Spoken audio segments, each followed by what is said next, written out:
Assalamualaikum semuanya. Apa kabar kalian? Semoga dalam keadaan sehat dan dilancarkan rezekinya oleh Allah. Amin ya robbal alamin. Dikisahkan pada suatu hari, raja memanggil Abu Nawas ke istana. Raja merasa perlu melakukan sesuatu yang bermanfaat untuk rakyatnya, terutama bagi anak-anak yatim yang membutuhkan perhatian dan kasih sayang. Raja percaya bahwa Abu Nawas dapat membantu mewujudkan ide ini.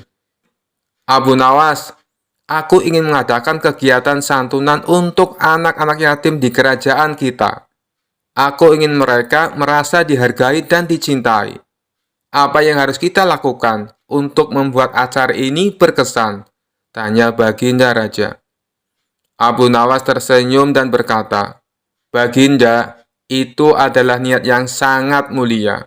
Mari kita adakan pesta kecil untuk anak-anak yatim, yaitu dengan makanan, permainan, dan hadiah. Tetapi yang paling penting, kita harus memberikan waktu dan perhatian kita kepada mereka. Raja setuju dengan ide tersebut, dan mereka mulai mempersiapkan acara santunan. Mereka mengundang semua anak yatim di kerajaan dan menyediakan makanan enak, permainan seru, dan hadiah yang menarik. Hari yang dinantikan pun tiba, dan istana dipenuhi oleh tawa dan keceriaan anak-anak yatim. Raja dan Abu Nawas berjalan di antara anak-anak, berbincang dan bermain bersama mereka. Anak-anak merasa sangat bahagia dan bersemangat, karena mereka jarang mendapatkan perhatian seperti ini. Melihat kebahagiaan di wajah anak-anak, Raja merasa sangat terharu. Setelah beberapa saat, Abu Nawas meminta perhatian semua orang. Anak-anak, hari ini kita semua berkumpul untuk merayakan kebahagiaan bersama. Baginda Raja memiliki sesuatu yang ingin disampaikan kepada kalian. Raja tersenyum dan berkata, Anak-anak, aku sangat senang melihat kalian semua bahagia. Kalian adalah masa depan kerajaan ini. Dan aku ingin kalian tahu bahwa kalian selalu dihargai dan dicintai. Hari ini aku belajar bahwa kebahagiaan sejati datang dari memberi dan berbagi dengan sesama. Salah satu anak yatim, seorang gadis kecil, mendekati raja dan berkata, Baginda, terima kasih telah mengundang kami. Kami sangat bahagia hari ini. Tetapi yang paling kami hargai adalah waktu dan perhatian yang Anda berikan kepada kami. Mendengar kata-kata gadis tersebut, raja merasa sangat terharu. Dia menyadari bahwa makna sejati dari memberi bukanlah sekedar memberikan materi, tetapi juga memberikan waktu dan perhatian kepada mereka yang membutuhkan. Abu Nawas kemudian berkata, Baginda, kebahagiaan yang kita rasakan hari ini adalah bukti bahwa kebaikan dan kasih sayang adalah hadiah terbaik yang bisa kita berikan. Anak-anak ini mungkin tidak memiliki banyak materi, tetapi mereka memiliki hati yang besar dan penuh kasih sayang. Acara santunan tersebut berakhir dengan penuh kebahagiaan.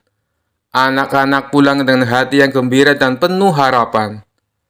Raja dan Abu Nawas duduk bersama merenungkan apa yang telah mereka pelajari hari ini. Abu Nawas, aku sangat berterima kasih atas bantuanmu. Hari ini aku belajar bahwa memberikan perhatian dan kasih sayang adalah hal yang paling penting dalam hidup ini, kata Baginda Raja. Abu Nawas tersenyum dan menjawab, Baginda, memberi adalah salah satu cara yang terbaik untuk menemukan kebahagiaan sejati. Ketika kita memberi dengan tulus, kita juga menerima kebahagiaan yang tidak ternilai harganya. Kisah selanjutnya. Dikisahkan suatu hari Abu Nawas sedang berjalan-jalan di pasar, dan dia melihat seorang pria yang sedang mabuk berat.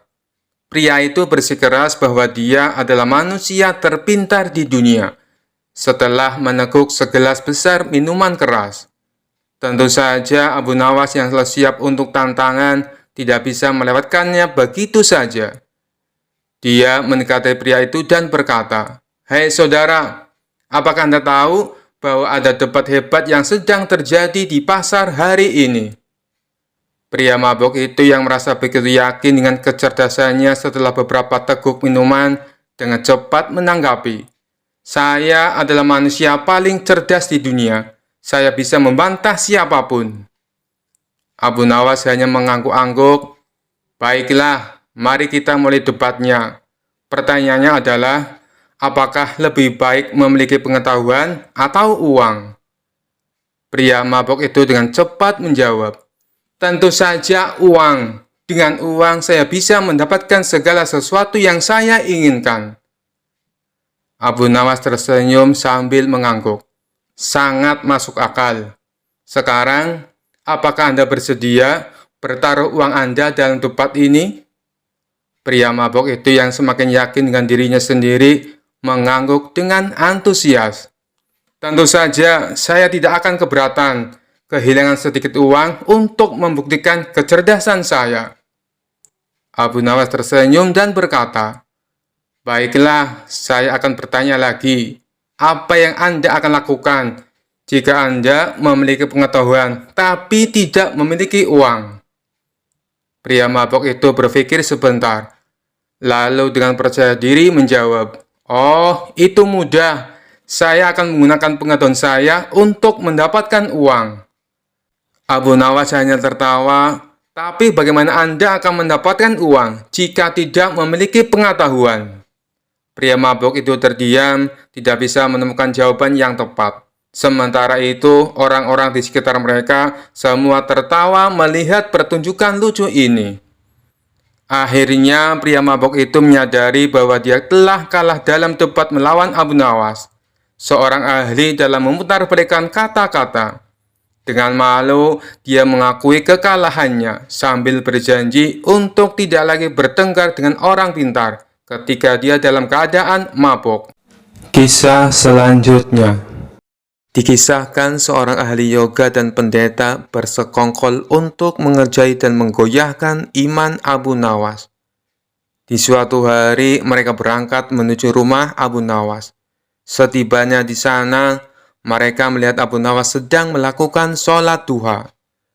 Mereka kemudian menunggunya dan dipersilakan masuk oleh istri Abu Nawas. Sesudah melakukan sholat, Abu Nawas menyambut mereka. Abu Nawas dan para tamunya berbincang-bincang sejenak.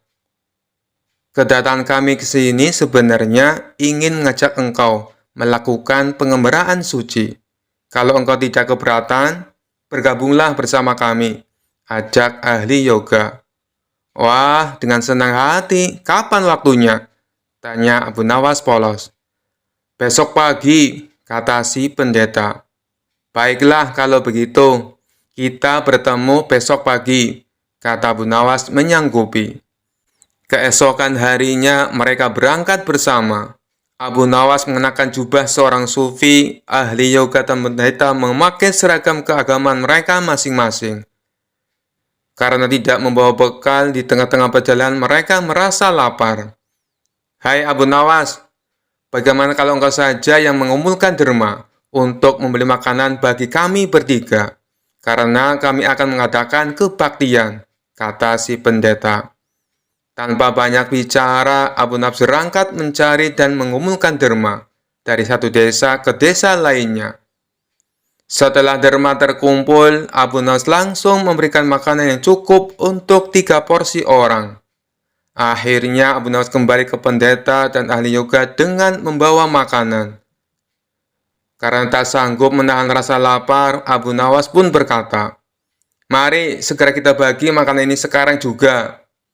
"Jangan sekarang, kami sedang berpuasa," kata ahli yoga. "Tetapi aku hanya menginginkan bagianku saja. Sedangkan bagian kalian, terserah. Kalian mau dimakan kapan saja," pinta Abu Nawas. "Aku tidak setuju. Kita harus selalu bersama dalam berbuat apapun," kata pendeta. "Betul. Aku pun tidak setuju, karena waktu makanku besok, bukan sekarang," kata ahli yoga. "Bukankah aku yang kau suruh untuk mencari derma, dan sekarang telah kutukar dengan makanan ini? Sekarang kalian tidak mengizinkan aku mengambil bagianku sendiri. Itu tidak masuk akal, kata Abu Nawas mulai merasa jengkel. Pendeta dan ahli yoga tetap bersikeras tidak mengizinkan Abu Nawas mengambil bagiannya. Kali ini Abu Nawas benar-benar merasa jengkel dan marah. Akan tetapi Abu Nawas tidak memperlihatkan sedikit pun kejengkelan dan kemarahannya. Bagaimana kalau kita mengatakan perjanjian saja, kata pendeta kepada Abu Nawas. Perjanjian apa? Tanya Abu Nawas. Kita adakan lomba. Siapa di antara kita bermimpi paling indah, maka akan mendapatkan bagian yang terbanyak. Yang kedua, lebih sedikit. Dan yang terburuk akan mendapatkan paling sedikit. Pendeta itu menjelaskan kepada Abu Nawas. Abu Nawas setuju, ia tidak memberikan komentar apa-apa. Tak terasa hari sudah semakin malam. Pendeta dan ahli yoga mengantuk dan tidur. Abu Nawas saat itu tidak bisa tidur. Ia hanya berpura-pura tidur. Setelah merasa yakin kalau kawan-kawannya sudah terlelap, Abu Nawas menghampiri makanan itu. Tanpa berpikir dua kali, Abu Nawas langsung memakan habis makanan itu hingga tidak tersisa sedikit pun. Setelah merasa kenyang, Abu Nawas baru bisa tidur. Esok pagi harinya, mereka bangun secara bersamaan. Ahli yoga dengan wajah berseri-seri bercerita. Tadi malam aku bermimpi memasuki sebuah taman yang mirip sekali dengan surga. Merasakan kenikmatan yang belum pernah kurusakan sebelumnya dalam hidup ini. Pendeta mengatakan bahwa mimpi ahli yoga benar-benar menakjubkan. Lalu giliran pendeta menceritakan mimpinya. Semalam aku seolah-olah menembus ruang dan waktu. Dan ternyata memang benar. Aku secara tidak sengaja berhasil menyusup ke masa silam, di mana pendiri agamaku masih hidup. Aku bertemu dengan beliau, dan yang paling membahagiakan, aku diberkatinya. Ahli yoga juga memuji kehebatan mimpi pendeta. Namun Abu Nawas hanya diam. Ia tampaknya memang tidak tertarik sedikit pun. Karena Abu Nawas belum juga menceritakan mimpinya, pendeta dan ahli yoga mulai tidak sabar untuk menanyakan mimpi Abu Nawas. Lalu Abu Nawas pun mulai bercerita. Kalian tentu tahu siapa Nabi Khidir alaihissalam. Beliau adalah seorang maha guru para sufi. Tadi malam aku bermimpi berbincang-bincang dengan beliau. Beliau bertanya, apakah aku berpuasa atau tidak? Aku katakan, aku berpuasa, karena aku memang tidak makan sejak dini hari. Kemudian beliau menyuruhku segera berbuka, karena hari sudah malam. Tentu saja aku tidak berani mengabaikan perintah beliau. Aku segera bangun dari tidur dan langsung menghabiskan makanan itu. Jelas Abu Nawas tanpa ada perasaan bersalah sedikit pun. Sambil menahan rasa lapar yang menyayat perut, pendeta dan ahli yoga itu hanya bisa saling berpandangan satu sama lainnya. Kejengkelan Abu Nawas akhirnya terobati. Kini mereka sadar bahwa tidak ada gunanya coba-coba mempermainkan Abu Nawas.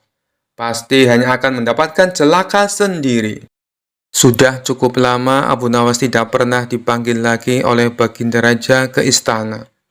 Sejenak Abu Nawas pun berpikir, bagaimana cara agar dirinya dipanggil ke istana oleh Baginda Raja.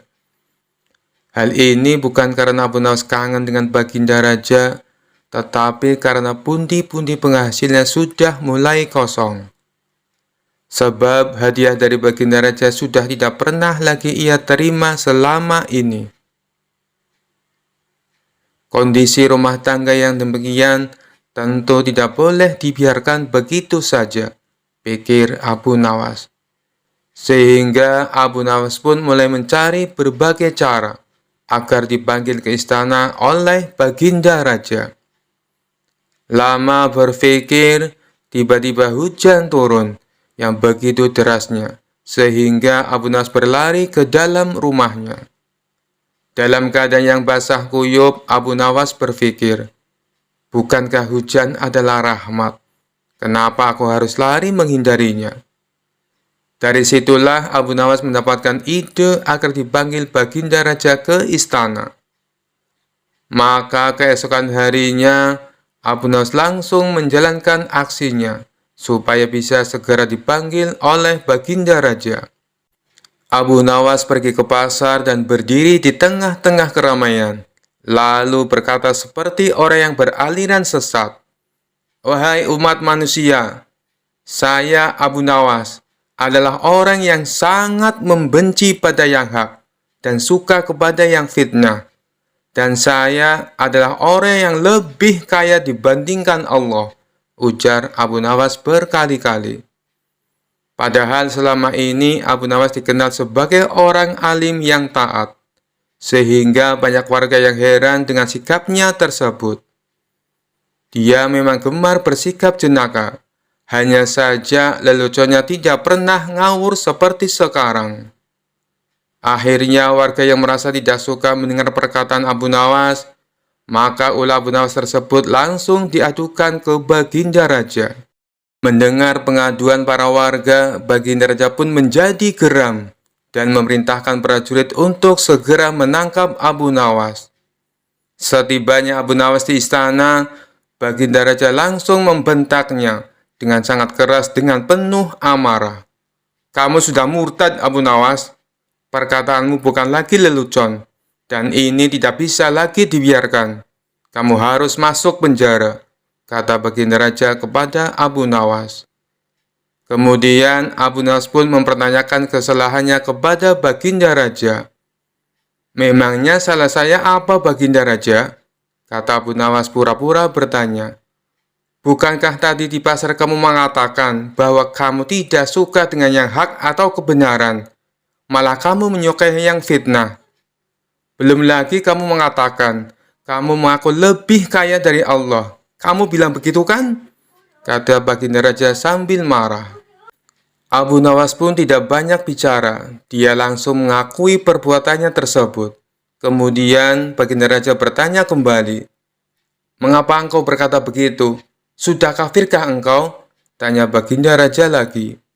Tapi dengan entengnya Abu Nawas menjawab pertanyaan dari Baginda Raja.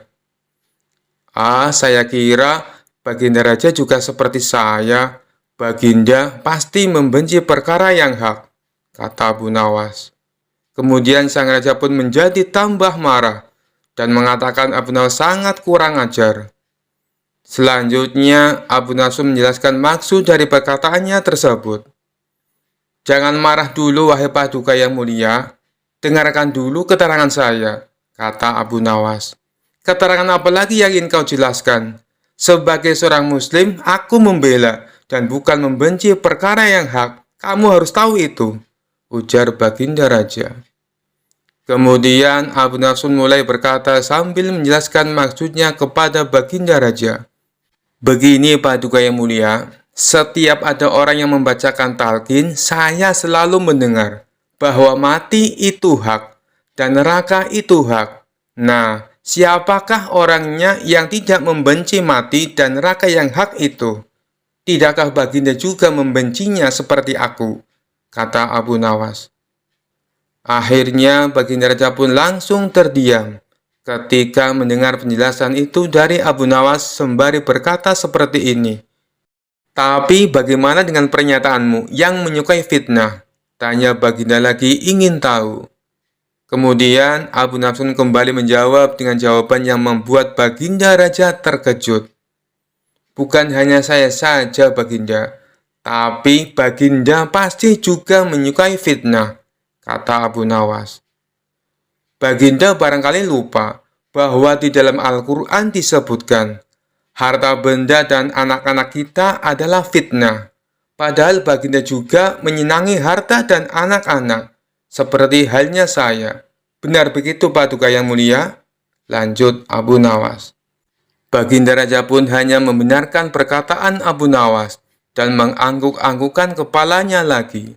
Kemudian Baginda Raja bertanya kembali kepada Abu Nawas, "Lalu bagaimana dengan pernyataanmu yang mengaku lebih kaya daripada Allah? Apakah kamu sudah sinting? Kamu tahu kan kalau Allah itu maha kaya dan maha segala-galanya. kata baginda raja kepada Abu Nawas. Kemudian Abu Nawas pun kembali menjawab pertanyaan yang dilontarkan baginda raja. Anak adalah kekayaan. Baginda pasti tahu itu. Sedangkan Allah tidak mempunyai anak. Saya mempunyai anak. Berarti saya lebih kaya daripada Allah.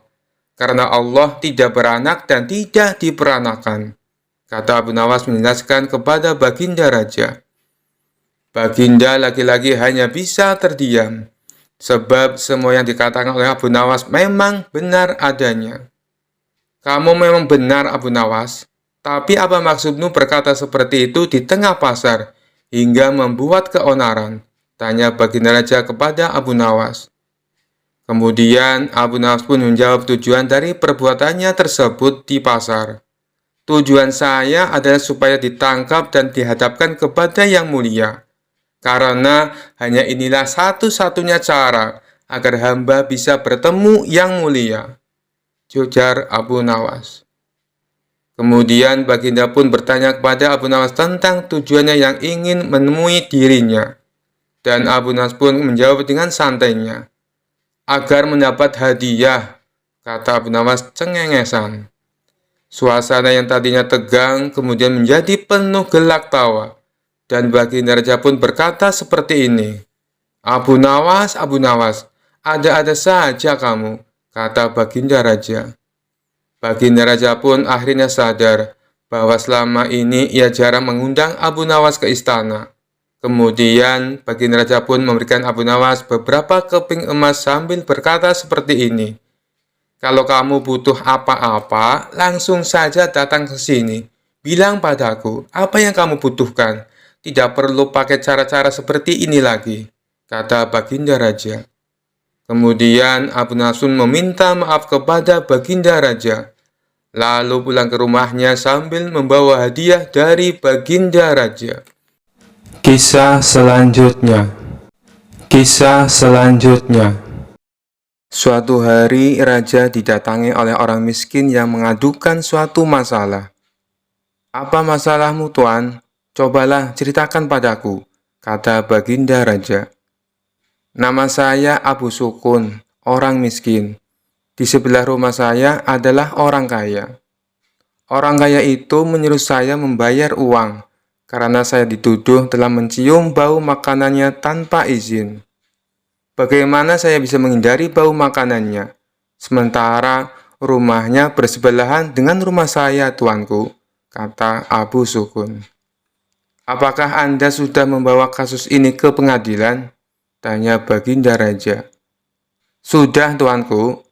Namun hakim telah menghukum saya untuk membayar 100 dinar atas permintaan orang kaya itu. Saya tidak punya uang untuk membayar sebanyak 100 dinar.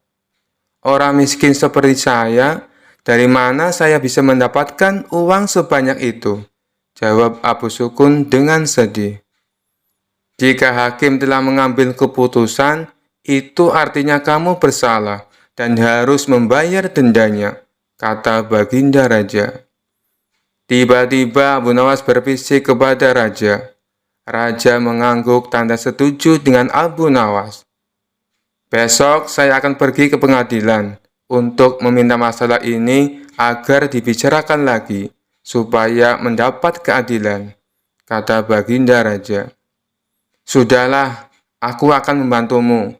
Baginda ingin masalah ini diselidiki dan diadili dengan baik, kata Abu Nawas kepada Abu Sukun. Tengah malam, Abu Nawas meminta raja untuk pergi ke rumah hakim. Tiba-tiba mereka mendengar percakapan di rumah hakim. Dengan cepat, Abu Nawas dan raja bersembunyi sambil mendengarkan percakapan dari dalam rumah hakim. Saya mendengar raja ingin kasus saya dibawa ke pengadilan lagi. Ini uang 100 dinar saya berikan pada Anda, agar kasus ini saya menangkan, kata si kaya. Raja pun terkejut dan marah. Besok kita harus pergi ke pengadilan, dan tuanku harus menjadi saksi atas perbuatan mereka, kata Abu Nawas. Keesokan harinya di pengadilan, Tuan Hakim, Abu Sukun telah mencium bau makanan dari rumah saya tanpa izin. Sebagai bukti, Abu Sukun semakin gemuk, sementara saya semakin kurus. Itu tidak adil, dan saya meminta agar Abu Sukun membayar 100 dinar untuk bau makanan yang sudah diciumnya, kata orang kaya. Di pengadilan, Abu Nawas adalah pengacara Abu Sukun. Abu Nawas berkata, "Tuan Hakim, tidak adil jika Abu Sukun dihukum hanya karena mencium bau makanan saja. Sedangkan orang kaya ini yang memakan makanan dan merasa kenyang. Agar adil, saya usulkan supaya orang kaya ini dibayar dengan mendengar suara uang 100 keping dinar," kata Abu Nawas tegas. Sementara uang 100 dinar harus diberikan kepada Abu Sukun karena telah difitnah. Dan hakim sendiri akan dihukum oleh raja karena memakan 100 dinar uang suap dari orang kaya itu, kata Abu Nawas. Hakim pun kaget dan sangat malu ketika tindakannya juga terungkap. "Benar, Hakim. Aku telah melihat dan mendengar dengan jelas tentang penipuanmu tadi malam," kata Baginda Raja. Raja Harun al-Rasyid sangat terkesan dengan penjelasan Abu Nawas dan memecat hakim karena tidak jujur dan memakan suap. "Ingat, menjadi hakim kalau tidak benar dan adil akan dijebloskan ke neraka," kata Abu Nawas sambil memberi nasihat. Baginda Raja senang dan memberikan banyak hadiah kepada Abu Nawas. Kisah selanjutnya. Suatu malam, Abu Nawas sedang berjalan di sebuah padang pasir. Tiba-tiba, dia dihadapkan oleh seorang jin yang sangat kuat dan bijaksana. Jin tersebut menyatakan bahwa dia dapat memberikan 3 keinginan kepada Abu Nawas, tetapi dengan syarat bahwa setelah 3 keinginan tersebut terpenuhi, Abu Nawas harus memberikan nyawanya kepada jin tersebut. Abu Nawas meskipun cerdik, merasa khawatir dengan syarat tersebut. Namun dia menerima tawaran jin tersebut dan memberikan 3 keinginan.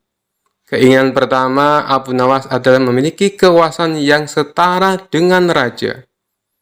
Keinginan kedua adalah memiliki harta yang melimpah. Dan keinginan ketiga adalah memiliki kekuatan untuk mengendalikan waktu. Setiap keinginan Abu Nawas segera terpenuhi, dan dia hidup dalam kemewahan dan kekuasaan. Namun setelah beberapa waktu, Abu Nawas merasa takut akan dekatnya saat untuk memberikan nyawanya kepada jin tersebut. Dengan kecerdikannya, Abu Nawas merencanakan pertemuan terakhir dengan jin di tepi sungai. Dia membawa sebotol anggur dan pura-pura mabuk. Ketika jin datang, Abu Nawas pun berkata, "Sebelum aku memberikan nyawaku, mari kita minum bersama sebagai perpisahan." Jin tersebut setuju dan mereka minum bersama. Abu Nawas terus memberikan pujian kepada jin tentang kebijaksanaannya.